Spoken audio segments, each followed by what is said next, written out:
దాకా ఉడికించుకోవాలి. ఈ నూనెలో మగ్గినప్పుడు ఇది చాలా టేస్టీగా ఉండిద్దండి. ఇందులోనికి నూరి పెట్టుకున్న ఈ పేస్ట్ని వేసేసుకోవాలి.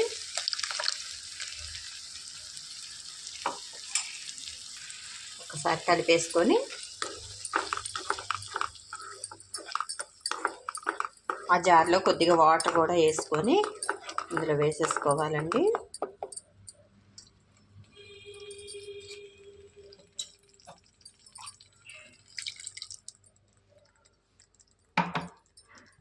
ఉల్లిపాయ, కారం పచ్చివాసన పోయేంత వరకు బాగా వేయించేసుకోవాలి.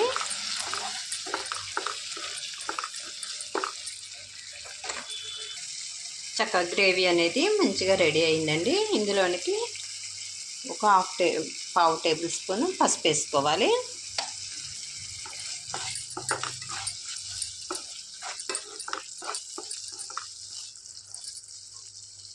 ఈ పాలకూర మంచిగా కడిగేసుకొని సన్నగా కట్ చేసి పెట్టుకోవాలండి. ఈ పాలకూర మొత్తం ఇందులో వేసేసుకొని కలిపేసుకోవాలి. ఈ విధంగా మొత్తం కలిపేసుకొని ఒక 2 సెకండ్ల పాటు కలుపుకోవాలండి. గ్రేవీ అన్నది చక్కగా గ్రీన్గా చక్కగా తయారైందండి. ఇందులోనికి ఒక చిన్న టేబుల్ స్పూను ధనియా పౌడర్ వేసుకోవాలి. ఒక చిన్న టేబుల్ స్పూను జీరా పౌడర్ వేసుకొని మొత్తం కలిపేసుకోవాలండి. వీటి వల్ల మంచి స్మెల్, గ్రేవీ అన్నది మంచి స్మెల్ వచ్చేది, టేస్ట్ కూడా పెరిగిద్ది.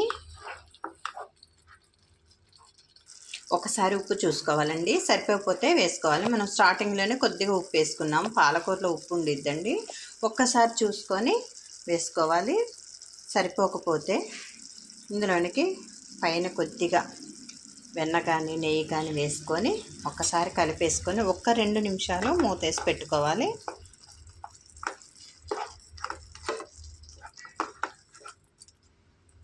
మామూలుగా ఆకుకూర వండుకునేటప్పుడు మూత వేసుకోక్కర్లేదు, కానీ ఇలాగ గ్రేవీతో కర్రీ చేసుకునేటప్పుడు అండి ఆ వాసన అనేది బయటికి పోకుండా మూత వేసుకొని మగ్గించుకుంటేనే బాగుంటుందండి.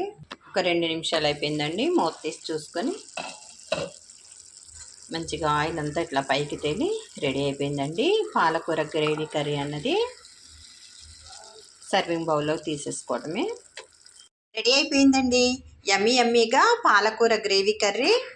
Thanks for watching. మీరు ఒకసారి ట్రై చేసి చూడండి, ఎలా వచ్చిందో నాతో షేర్ చేసుకోవటం మర్చిపోవద్దండి. మరిన్ని టేస్టీ రెసిపీస్ కోసం అంజు రుచులు ఛానల్ని సబ్స్క్రైబ్ చేసుకోండి. బాయ్ అండి.